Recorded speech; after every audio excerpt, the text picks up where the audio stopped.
Hello, and welcome to my speech that I have chosen to do on chemical imbalances. This is something that I think about a lot, hear about a lot in my time in school, at work, people I've encountered, and something that I have wanted to look into more as time has gone on.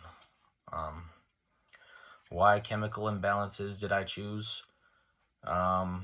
Going through the assignment and thinking about what topic I wanted to do, I was currently already thinking I have a chemical imbalance, so I went ahead and uh, chose that. Started typing it up, and that's what we're going for. And as I started doing the research, I discovered this is not an easy thing to talk about or explain, so I'm going to do the best I can. Bear with me.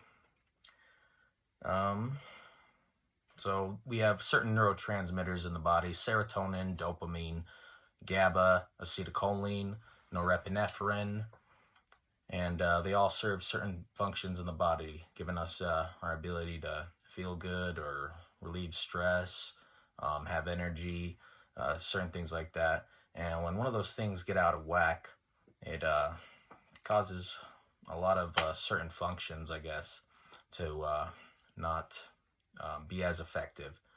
So neurotransportation will be disrupted, and certain things won't be getting done quite as easily. So if you can't sleep, you may not have as much energy during the day. You may be more irritable, and call it depression, call it anxiety, and give it all these names. But when it comes down to these neurotransmitters and chemicals in your body that serve all these purposes, I mean, you can say chemical imbalance is real, you can say it isn't real, but I mean, there's definitely something to it. So the best way I have found to explain it, something simple. I've got serotonin and dopamine on a scale. So you've got dopamine. Your body's too focused on dopamine, it may have a effect on your release of other chemicals. So think of an over release of one thing lightening the load of the others, and it can cause all sorts of problems. So let's see, there are multiple things that cause this due to the websites that I've gone across. You've got diet consumption, so too many carbs can cause a disruption in your chemicals and your ability to serve certain functions. Too less carbs is you can be fatigued, tired, and maybe feel like you can't get anything done. And some people may call this depression or anxiety. That's the way I see it. So, and then there's also dehydration, which can affect your body's ability to rid of toxins. So the way I see it, that'll make it so you have too much of something in your body. If your body's trying to get rid of it, but it can't because you're dehydrated, it can cause some of those problems that I've stated. There's also genetic disposition. So I found a couple of genes. I don't know if anyone cares to know about them, but there's SLC6A4, which is a gene that is more related to serotonin neurotransporters. So I see that people with this gene will be more prone to depression and anxiety. And then there's DRD2 and DRD4, which has to do with the dopamine release. So as far as I know, there's like a certain numbers in these genetic codes that give your body the ability to do certain functions. And if you have a certain number in this code in this area, and you have a family history of people that suffer from these because it's in your genetic code, I could see how people can have genetic disposition in mental health. Boy, this is hard to explain. Oh yeah, but with dopamine, you with that gene are also more likely to have ADHD. So where you're constantly looking for dopamine to calm you down and make you feel, balanced, as I said. So I think that DR2 and D4 gene, those people are the people who have their whole family of just ADHD. So it's kind of interesting. There's substances, so people who do a lot of substances, alcoholics, take drugs a lot, they become more dependent on these substances, which can cause an imbalance, which affects the reward system in the brain, meaning that your body stops having the ability to produce these things on its own. And we've all known that about substances for a long time.